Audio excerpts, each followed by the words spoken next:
Assalamualaikum warahmatullahi wabarakatuh. Saya Rifki Nur Farhan, Geofisika UI 2019. Pada kesempatan kali ini saya ingin mempresentasikan jawaban saya tentang materi praktikum mengetahui nama sesar. Yang pertama yang kita butuhkan adalah kertas Wolfnet dan kertas kalkir. Diketahui titik koordinatnya adalah N333 derajat east dengan dipnya 53 derajat dan pitchnya 30 derajat west naik. Yang pertama-tama kita akan mencari strike dan dipnya dulu, yaitu 333 derajat. Saya temukan di sini. Kemudian untuk mencari dipnya kita sejajarkan titik strike dengan sumbu north. Kemudian tarik garis yang menghubungkan sumbu north dengan south. Setelah itu kita mencari pitchnya sebesar 30 derajat dengan menghitung ke bawah 10, 20, 30. Di sini ada titik pitchnya. Lalu untuk mendapatkan sigma 2 kita tambahkan 90 derajat dari pitch ini. Setelah didapatkan 90 sigma 2 nya, kita sejajarkan sigma 2 dengan sumbu ekuator. Lalu kita tarik 90 derajat menjauhi sigma 2, itu adalah bidangnya sigma 2. Kita buat garis putus-putus. Nah, setelah itu kita tarik 45 derajat menjauhi titik pitch ini, yaitu dapat di sini titiknya, itu adalah sigma 1.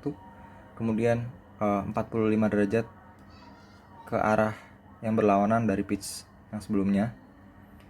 Karena di sini sudutnya kurang 45 derajat, makanya disambung dengan dari bawah, dari arah south, yaitu didapatkan di sini. Ini adalah sigma 3. Selanjutnya kita mencari trend dan plunge-nya. Nah, untuk mencari trend dan plunge, kita sejajarkan sumbu, misalkan kita mau mencari trend dan plunge dari sigma 2, yaitu kita sejajarkan sigma 2 dengan sumbu ekuator. Kita hitung dari garis terluarnya menuju ke arah pusat berapa. Yang saya temukan adalah 44 derajat plunge-nya. Untuk mencari trendnya, kita kembalikan sumbu north pada kertas kalkir dengan sumbu north pada Wolfnet. Nah, kita hitung berdasarkan garis terluarnya. Ada di sini ya, tren dari sigma 2, yaitu saya dapatkan nilai 110 derajat. Selanjutnya lakukan kepada sigma 3 dan sigma 1 untuk mencari tren dan plunge-nya.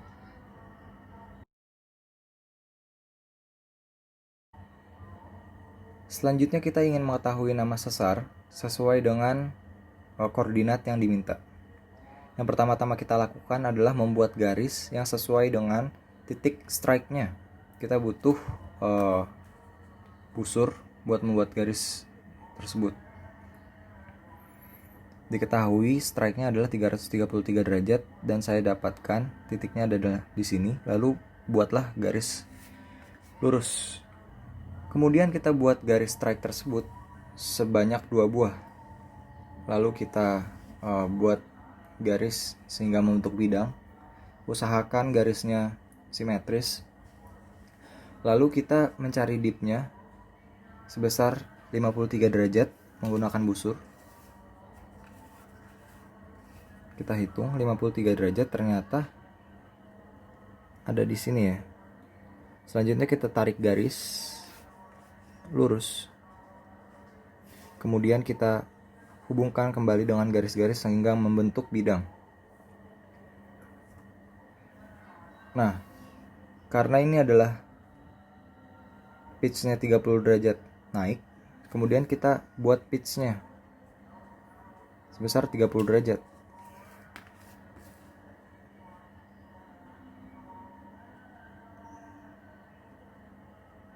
Searah sumbu west ya.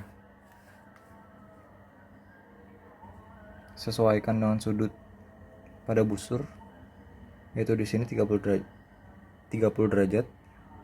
Lalu kita buat goresnya sepanjang bidang ini. Lalu kita bisa membuat satu lagi bidang, yaitu hanging wall, yang kalau kita buat akan seperti ini hasilnya.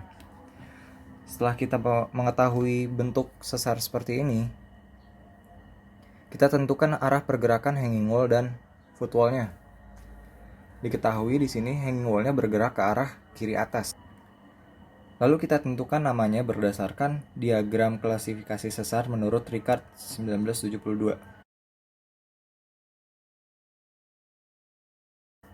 Berdasarkan diagram klasifikasi Ricard, kita mengetahui bahwa sesar ini terletak pada sumbu pada bidang 21, yaitu adalah bernama left reverse slip fault. Selanjutnya kita pindah ke soal yang kedua, yaitu N 140 derajat east, 45 derajat deep, dengan 9 derajat E menganan sebagai pitch-nya.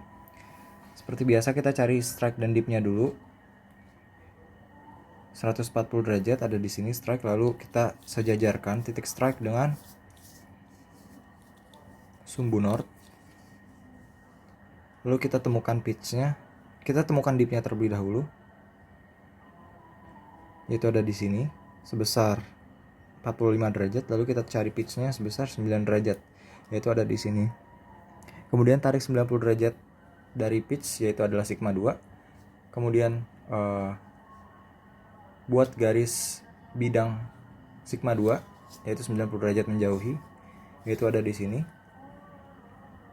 Kemudian kita lihat titik perpotongan, yaitu pitch-nya. Kita tarik 45 derajat menjadi sigma 1. Lalu 45 derajat ke atasnya lagi, itu adalah sigma 3. Setelah itu kita menentukan trend dan plunge-nya. Misalkan saya ingin mengetahui trend dan plunge dari sigma 1. Yang pertama kita mencari plunge, yaitu sejajarkan sigma 1 dengan garis ekuator, lalu hitung ke arah sumbu pusat. Yaitu saya dapatkan nilainya sebesar 35 derajat. Lalu kita ingin mencari nilai trendnya, yaitu menghitung dengan mensejajarkan sumbu north pada kalkir dengan sumbu north pada wolfnet. Lalu kita hitung berdasarkan garis terluarnya, yaitu didapatkan tren sebesar 110 derajat. Lakukan ketiga hal yang sama kepada sigma 2 dan sigma 3. Selanjutnya kita ingin mengetahui nama sesar terhadap koordinat yang diminta. Pertama-tama kita buat garis searah dengan sudut strike-nya, yaitu 140 derajat ada di sini. Kemudian buat dua garis yang sejajar, hubungkan garis tersebut sehingga membentuk bidang. Kemudian kita lihat nilai dip-nya di sini untuk membentuk sudut yang ada di sini. Di sini adalah 45 derajat. Kita hubungkan kembali supaya membentuk bidang. Lalu kita tentukan pitch-nya sebesar 9 derajat menggunakan busur. Kita tarik titik sembarang di sini. Kita lihat 9 derajat di mana, yaitu searah dengan ini. Nah, setelah itu kita buat lagi hanging wall-nya dengan garis yang sejajar dengan garis strike yang telah kita buat. Setelah terbentuk hanging wall seperti ini, kita lihat pergerakan hanging wall, yaitu ke kanan atas. Lalu kita cocokkan dengan diagram